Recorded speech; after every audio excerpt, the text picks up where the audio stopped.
स्वागत है आप सभी का सिविल ज्ञान में। सपनों की दुकान में स्वागत है आपका सिविल ज्ञान में। आज है आपका 24 मई की जो महत्वपूर्ण करंट अफेयर का एक क्लास आपकी रहने वाली है, उसको हम करने वाले हैं। यहाँ पे आपको जो दिन भर के जो करंट अफेयर उनका रिवीजन यहाँ पे आपका होने वाला है। चलिए वीडियो को स्टार्ट करते हैं, देखते हैं आपका आज कौन कौन से आपके इंपॉर्टेंट क्वेश्चन रहने वाले हैं।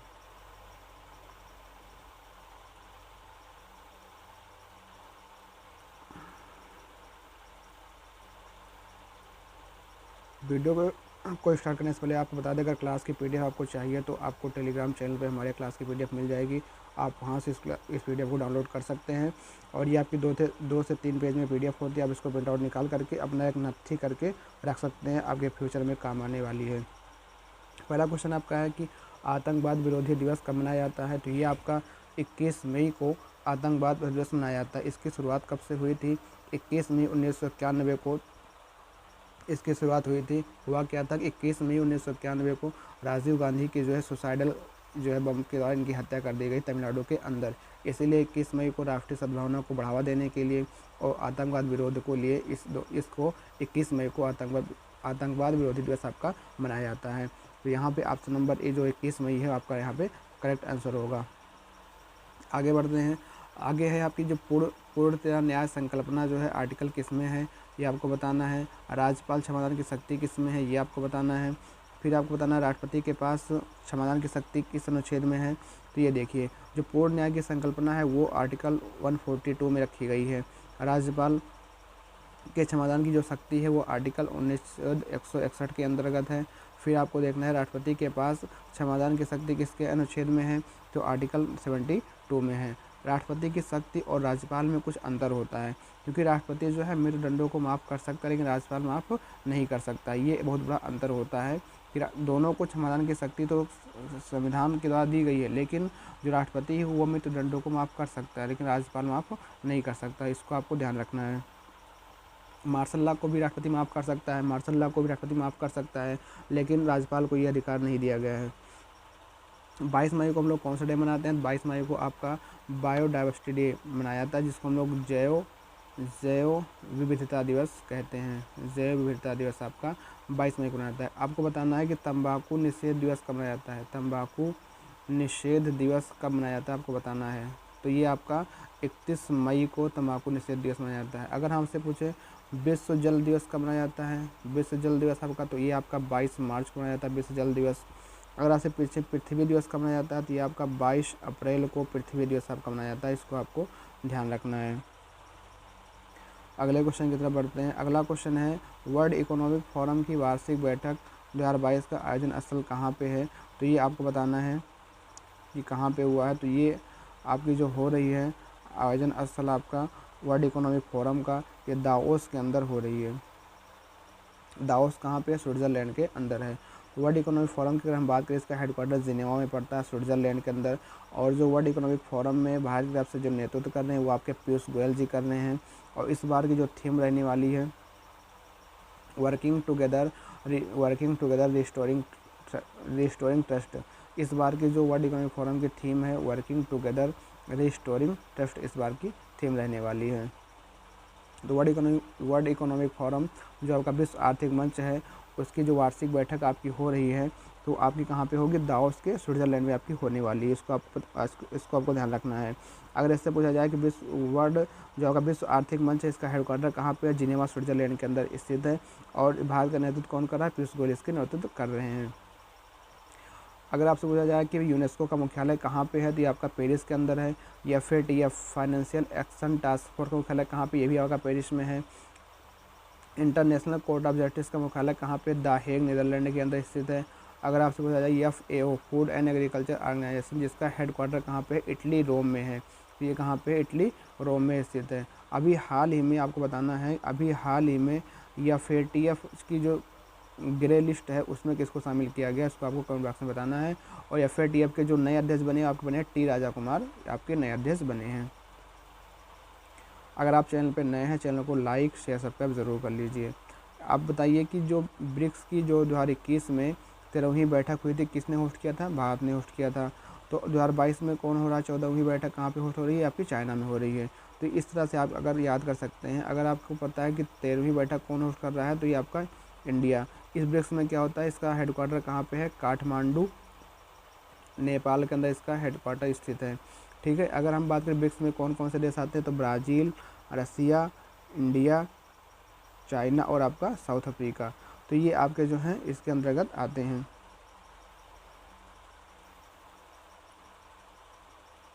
ब्राज़ील, रसिया, इंडिया, चाइना और साउथ अफ्रीका आपके जो हैं 5 कंट्री इसके अंतर्गत आते हैं। ठीक है, क्वेश्चन नंबर 3 आपका है कि एनडीबी नेशनल डेवलपमेंट बैंक ने भारत में अपना क्षेत्रीय कार्यालय किस राज्य में खोलने की घोषणा की है। तो ये जो नेशनल डेवलपमेंट बैंक है, ये आपका ब्रिक्स का ही बैंक है और ये अपना क्षेत्रीय कार्यालय अभी हाल ही में कहाँ पे खोलने की घोषणा की थी, आपका गुजरात के अंदर घोषित की है। गुजरात की जो राजधानी गांधीनगर है। ठीक है, और ये किस नाम से है, तो ये आपका गुजरात इंटरनेशनल फाइनेंशियल टेक्नोलॉजी, इसको हम लोग गिफ्ट कहते हैं, GIFT। तो ऑप्शन दे सकता है कि गिफ्ट में खोलने की कोशिश की गई। तो गिफ्ट का फुल फॉर्म क्या होता है, गुजरात इंटरनेशनल फाइनेंशियल टेक्नोलॉजी इसका फुल फॉर्म होता है, इसको आपको ध्यान रखना है। अगर हम बात करें एनडीबी की, इसका हेडक्वार्टर कहाँ पे, संघाई चाइना के अंदर स्थित है और ये 2015 में इसकी स्थापना हुई थी। और इसकी बात जो की गई थी 2014 में फोर्टलेजा घोषणा पत्र के अंदर ब्राज़ील में जो आया था उसके अंदर इसकी बात की गई थी और 2015 में इसकी स्थापना कर दी गई और हेडक्वार्टर संघाई चाइना के अंदर इसका स्थित है। अगर हम बात करें एनडीबी का जो नवीनतम मेंबर है वो कौन है, तो आपको मिस्र जो है एनडीबी का नवीनतम मेंबर बना है। IMF का जो नवीनतम मेंबर बना है वो आपका एंडोरा बना है। टोटल यहाँ पे 190 मेंबर देखने को हमको यहाँ पे मिलते हैं। यूनाइटेड नेशन ऑफ ऑर्गेनाइजेशन का जो नवीनतम सदस्य देश है वो आपका साउथ सूडान बना है। ADB का मुख्यालय कहाँ पर, बीजिंग चाइना के अंदर स्थित है। Association of south east Asian nation का मुख्यालय कहाँ पर, ये भी इंडोनेशिया के जकार्ता में स्थित है। अगर पूछा जाए सार्क का मुख्यालय कहाँ पर, काठमांडू नेपाल में स्थित है। नाटो और यूरोपियन यूनियन का मुख्यालय कहाँ पर, आपका ब्रुसेल्स के बेल्जियम में स्थित है। तो ये आपके महत्वपूर्ण हैं, इनको आपको ध्यान रखना है। एनडीबी का, IMF का, UNO, ADB, Asian, SAARC Kathmandu Nepal में स्थित है। आपको बताना है कि इंडोनेशिया के साथ में भारत की कौन सी एक्सरसाइज होती है। तो हम देख लीजिए यहाँ पे इंडोनेशिया के साथ में भारत की 2 एक्सरसाइज होती है। एक का नाम है समुद्र शक्ति, एक का नाम आपका गरुड़ शक्ति। तो समुद्र शक्ति और गरुड़ शक्ति किसके साथ में होती है, इंडोनेशिया के साथ में होती है। इंडोनेशिया का नाम आया तो एक चीज़ ध्यान आ रहा होगा, थॉमस कप जो कि किससे संबंधित है, आपके बैडमिंटन से संबंधित है। अभी हाल ही में 14 बार की ये विजेता थी इंडोनेशिया, इसको हरा करके भारत ने थॉमस कप जीता है बैडमिंटन के अंदर, इसको आपको ध्यान रखना है। अभी उबेर कप किसने जीता है, तो ये आपका साउथ कोरिया ने जीता, किसको हरा करके, चाइना को हरा करके, इसको आपको ध्यान में रखना है। अगले क्वेश्चन तक बढ़ते हैं। अगला क्वेश्चन है इन्फोसिस कंपनी का CEO और MD फिर से किसे नियुक्त किया गया, तो ये भैया नियुक्त किया गया सलील पारेख को इन्फोसिस कंपनी का CEO और MD नियुक्त किया गया। इसके जो फाउंडर इन्फोसिस के कौन है, नारायण मूर्ति इसके फाउंडर हैं। ठीक है, यहाँ पे कुछ बातें हैं क्वेश्चन की। टाटा का CEO कौन बना है, चंद्रशेखर इसके CEO हैं। अगर बात करा जाए टेस्ला और स्पेसएक्स के कौन है, एलोन मस्क जी हैं। ट्विटर के पराग अग्रवाल हैं और अमेजन के क्या हैं, ND जैसी हैं, इसको आपको ध्यान रखना है। अगला क्वेश्चन है, क्वेश्चन नंबर 5 क्या कह रहा है कि कॉर्पोरेट का 4th संस्करण कहाँ पे हुआ है। तो ये कॉर्पोरेट है क्या, कॉर्पोरेट क्या प्रकार का है, कॉर्डेंशियल पेट्रोल गैस मतलब समन्वित गश्ती है। इसमें क्या होगा, भारत और बांग्लादेश के बीच में एक्सरसाइज होने वाली है। कॉर्पोरेट का 14वां संस्करण ये होगा, कहाँ पे होगा, बंगाल की खाड़ी में होगा। इसके अंदर भारत की तरफ से INS सुमेधा और INS कोरो ये दोनों लोग इसमें भाग ले रहे हैं। कुछ यहाँ पर महत्वपूर्ण एक्सरसाइज आपकी है, उसको हम लोग रिवाइज कर लेते हैं। जैसे कि पूछा जाए भारत और बांग्लादेश संप्रति किस देश के बीच में होती है, तो संप्रति आपके जो है भारत और बांग्लादेश के बीच में होती है। संप्रति किसके बीच में, भारत और बांग्लादेश के बीच में होती है। मित्र शक्ति किसके बीच में होती है, भारत और श्रीलंका के बीच में होती है। मालाबार जो है वो क्वेड देशों का जो है, क्वेड देश होता है, क्वेड गैर खाड़ी देश जो होते हैं, इंडिया, USA, जापान, ऑस्ट्रेलिया, इन चारों का जो सम्मिलित रूप होता है मालाबार हमको देखने को मिलता है। Dharma guardian, Cope India, tiger term ये तीनों कौन सी होती है, जापान के अंदर एक्सरसाइज होने वाली है। फ्रांस की अगर बात करें, फ्रांस की भी जो 3 एक्सरसाइज होती है, एक होती है शक्ति, वरुण और गरुण, ये तीनों किस फ्रांस के बीच में होने वाली है। अगर बात करें हम लोग किर्गिस्तान की अगर बात करें तो खंजर एक्सरसाइज के बीच में होती है। भारत और किर्गिस्तान के बीच में कौन सी होती है, एक्सरसाइज होती है, वो खंजर आपकी होती है भारत और किर्गिस्तान के बीच में। अगर हम बात करें इकोब्रिन किसके बीच में होती है, मालदीव के बीच में होती है। अगर बात करें भारत और नेपाल के बीच में कौन सी होती है, तो ये आपका भारत और नेपाल के बीच में जो होती है वो आपकी होती है सुल्तान होती है। डफ्टलिक जो है इंडिया और उज्बेकिस्तान के बीच में होती है। गरुड़ शक्ति और सौर शक्ति की बात करती है आपकी किसके बीच में होती है, इंडोनेशिया के बीच में आपकी ये होती है। अगला क्वेश्चन है 24 मई सन 2022 को क्वाड शिखर सम्मेलन कहाँ आयोजित किया जाएगा। तो ये जो 24 मई सन 2022 को जो क्वाड देशों का सम्मेलन होने जा रहा है, तो ये कहाँ पे इसकी स्थापना, तो अगर सबसे पहले बात करें इसके सन 2007 में इसकी स्थापना होती है। और चौथा शिखर सम्मेलन जापान टोक्यो में हुआ था, जापान टोक्यो में होने वाला है। और पहला शिखर सम्मेलन जो आपका हुआ था यूएसए के अंदर, इसकी मेज़बानी की थी। जो बाइडेन यहाँ के क्या हैं वो प्रेसिडेंट इस समय हैं। तो क्वेट में कौन कौन से देश होते हैं, 4 देशों से हुए, इंडिया हो गया, जापान हो गया, ऑस्ट्रेलिया हो गया आपका, और आपका यूएसए हो गया।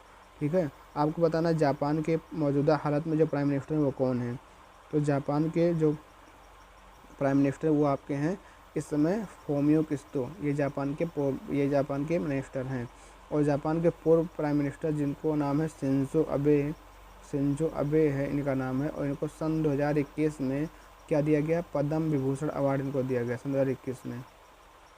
ठीक है, ये ध्यान रखना। और एक अवार्ड इनको दिया गया नेताजी अवार्ड, तो नेताजी अवार्ड भी इनको दिया गया है, ध्यान रखना। ऑस्ट्रेलिया के नए प्राइम मिनिस्टर कौन बने हैं, तो एंथनी अल्बनीज़ बनी है और लेबर पार्टी से बनी है। क्वेट देशों का क्या मालाबार है, फुगागो जापान का सुपर कंप्यूटर है। और 21 के पहले सीएम संजय अबे की हाउस हर 5 में लागू होता है। फुगाकू आपका क्या, फुगाकू एक जापान का सुपर कंप्यूटर, क्या फुगाकू जापान का सुपर कंप्यूटर है। और क्वेट मालाबार इसमें एक्सरसाइज होती है। 2021 के पूर्व पीएम शिंजो अबे को पद्म विभूषण अवार्ड दिया गया, ये आपको ध्यान रखना है। क्योटो प्रोटोकॉल कब हुआ था, ग्रीन हाउस गैस से संबंधित, इस बस इतना ध्यान रखना, ग्रीन हाउस गैस से संबंधित आपका है। अगला क्वेश्चन है राष्ट्रीय सब जूनियर महिला हॉकी चैंपियनशिप 12वीं नंबर की किसने जीता है। पहली बात अगर ये पूछा जाए कि कहाँ पे इसका आयोजन हुआ, तो मणिपुर में इसका आयोजन हुआ है। विजेता कौन है, हरियाणा है। संतोष ट्रॉफी कौन है, केरल। फुटबॉल आईसीसी वर्ल्ड महिला कप ऑस्ट्रेलिया के अंदर होती है। उबेर कप दक्षिण कोरिया जीता। थॉमस कप भारत ने जीता था, इसको आपको तो ध्यान रखना है। बॉक्सिंग चैंपियनशिप 2022 जो आपकी हुई है बॉक्सिंग चैंपियनशिप में, कहाँ की हैं वो, इस्तांबुल की रहने वाली, इस्तांबुल है उनका घर। मतलब इसका जो आयोजन हुआ था बॉक्सिंग चैंपियनशिप 2022 का जो आयोजन जो हुआ था कहाँ पे, इस्तांबुल में हुआ था। और गोल्ड किसने जीता, निकाह जरी ने जीता था। ये भारतीय महिला अब तक 5 बार इसको जीत चुकी है। सबसे अधिक बार किसने जीता है, तो एमसी मैरी कॉम ने जीता है इस अवार्ड को। आगे तब बढ़ते हैं, अगला क्वेश्चन है कि 22 मई 2022 को संस्कृत मंत्रालय ने राजा राम मोहन राय की 250वीं जयंती के अवसर पर प्रतिष्ठित प्रतिमा का अनावरण कहाँ पे किया दिया, कोलकाता के अंदर प्रतिष्ठित प्रतिमा का अनावरण किया गया है। जो है राजा राम मोहन राय 22 मई 1772 को एक जो है राधानगर पश्चिम बंगाल में इनका जन्म हुआ था। आत्म सभा की स्थापना किसने की थी, 1815 ईस्वी में राजा राम मोहन राय ने की थी। ब्रह्म समाज की स्थापना किसने की थी, ये भी राजा राम मोहन राय ने की थी। सती प्रथा का अंत किसने किया, राजा राम मोहन राय ने किया था। संवाद कौमुदी मितातुल अखबार किसके लेखक, इन्हीं के लेखक है। संवाद कौमुदी मितातुल अखबार जो है वो आपके राजा राम मोहन राय के ही सब समाचार पत्रिकाएं हैं। राजा राम मोहन राय को निधन ब्रिस्टल में इंग्लैंड के अंदर हो गया, यानी कि राजा की उपाधि जो अकबर सेकंड है। एवरेस्ट बेस कैंप फतह करने वाले सबसे कम उम्र की भारतीय कौन, रितम मामुनिया, हमारा 100 वर्ष से वक्त 10 वर्ष की उम्र की। एवरेस्ट बेस कैंप फतह करने वाली सबसे कम उम्र की जो भारतीय हैं उनका नाम है रितम मामानिया, ये महाराष्ट्र की हैं। इनकी उम्र जो है 10 वर्ष है। जो आपका बेस कैंप है उसकी हाइट और कितनी अगर बात करें, इसकी हाइट 5364 मीटर होती है। माउंट एवरेस्ट को 26 बार किसने फतेह किया, तो कीमा रिता शेरपा ने किया है। पहली भारतीय महिला कौन है जिन्होंने जो है पहली भारतीय महिला अगर बात करें तो पहली भारतीय महिला जो है बछेंद्री पाल हैं, जिन्होंने क्या किया है, माउंट एवरेस्ट को फतेह किया, पहली भारतीय महिला अगर बात करें। और पहली बार किसने फतेह किया, तो वो आपकी एडमंड हिलेरी और तेंजिंग नार्वे 1953 ईस्वी में इन्होंने क्या किया था, फतेह किया था। पहली भारतीय महिला जो थी वो बछेंद्री पाल है। और पहली बार किसने फतेह किया था, एडमंड हिलेरी तेंजिंग नार्वे ने। सबसे अधिक ऊंचाई वाली चोटियों को फतेह करने वाली मिसाइल प्रियंका मोहित हैं। अगला क्वेश्चन है एकदम जो आखिरी क्वेश्चन है आपका, रामबर सुरंग किस राज्य में स्थित है। रामबर आपका जो रामबर है या रामबर सुरंग किस राज्य में स्थित है, जम्मू कश्मीर में स्थित है। आपका यह हिस्सा ढह गया है। नेशनल हाईवे H40 हाईवे 4 पर स्थित है। इसकी जांच के लिए जेटी साहू कमेटी बनाई गई है। अटल सुरंग की अगर बात करें कहाँ पे, रोहतांग में सुरंग है, दिशा रेप के सिरपुरा के सहयोग में है, शिवकुला दर्रा हिमाचल प्रदेश में है, सेम्बा सुरंग उत्तराखंड में है, और सिला सुरंग आपका अरुणाचल प्रदेश में है, और जुला सुरंग आपका यहाँ जम्मू कश्मीर में स्थित है आपका। तो ये आपकी महत्वपूर्ण आपके 24 मई के करंट अफेयर थे। अगर आप लोग रिवाइज नहीं किए हैं तो रिवाइज कर लीजिए। Revision is the key of success. आप जितना अच्छा रिवाइज करेंगे उतना ज़्यादा आप ग्रो करेंगे। तब तो मिलते हैं नेक्स्ट वीडियो, तब तक के लिए थैंक यू। जय हिंद, जय भारत।